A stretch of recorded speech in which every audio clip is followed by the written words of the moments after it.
Hello, and welcome to another edition of T.G.I.WTF, where we look at the most WTF episodes of your favorite shows. This week, we're looking at a very weird episode of Married with Children from Season 5. This episode starts out with the Bundy family relaxing on a hot summer day outside. I guess it's one of those hotter inside than outside situations. After Al refuses to listen to his family's cries for an air conditioner, Peg just casually shoots the pool. The family then tries some perfectly normal ways to stay cool, like gathering around a bowl of ice. What? Al brings home a giant box of crap, and to the surprise of no one, it doesn't work and nearly explodes. In the process, the entire neighborhood loses power. They pretend that nobody would notice. Naturally, this leads them to cooling off at the local grocery store, until a stock boy attempts to kick them out. In order to stay longer, they pin a shoplifting crime on the first old lady they see. Al casually sexually harasses a blonde woman all throughout the store.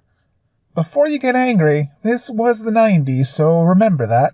The manager forces them to buy something. Naturally, they buy a pack of gum, but end up running into their neighbor Marcy. They steal her position in line by proclaiming that her ex-husband is on the cover of Star magazine now marrying Cher.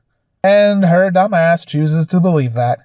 What's this? That odd situation makes them the 1 millionth customer, and they win the ultimate shopping spree. Al celebrates by being a giant pervert and rubbing his head into the first set of melons he sees. Marcy throws a temper tantrum, and Mr. Foodie shows up to make it an episode of Supermarket Sweep. It's the day of the contest, and Al shows up with a custom-made death cart, and Jefferson shows up with the cart he stole from some old lady. What the hell is with the crimes against old people in this episode? Al's cart gets approved, and Jefferson's cart gets denied. Then, because Jerry the Beaver Mathers shows up to be the judge, because what else is the Beav going to be doing in 1991? I mean, let's be real here. Oh, merciful heavens, won't somebody please shoot me? Somebody please just put a bullet to the old bee's head. Al takes a page out of Mario Kart and lays down some motor oil to trip up the competition. Peg's ADHD takes over once she finds her favorite hair dye. Jefferson and Marcy are working great as a team and launches Al a 7-Up heads-up.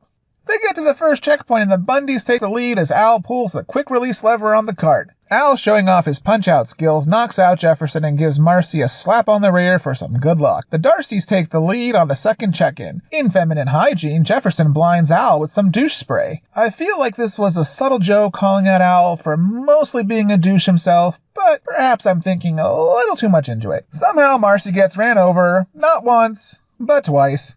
Everything comes down to the frenzy finale where Al just bowls over the competition. WTF just happened. I mean, really. This was a WTF episode. Married with Children was often crude in its humor, to say the least. The jokes were often juvenile and misogynistic at worst. In today's overly sensitive world, it would not fly. Ironically, though, as horrible as a lot of the jokes were in the show, not only did it help establish the Fox network as a major competitor to NBC, ABC, and CBS, but also pioneered the role of women in directing and writing, as the show had a strong female presence both on and off camera. While it wasn't in the top 10 of the ratings, the show did become iconic in its own right by edging towards more realistic portrayals of American families. Here, they weren't picture perfect in any way, but when the going got tough, they stuck together when it counted, which is something a lot of couples or families can relate to. Despite a lot of the controversial jokes, other aspects of the show were well done, which contributed to the success and helped the show last for 11 seasons. Anyway, that wraps this week's episode. You obviously know what to do if you like the video. I don't have to tell you that.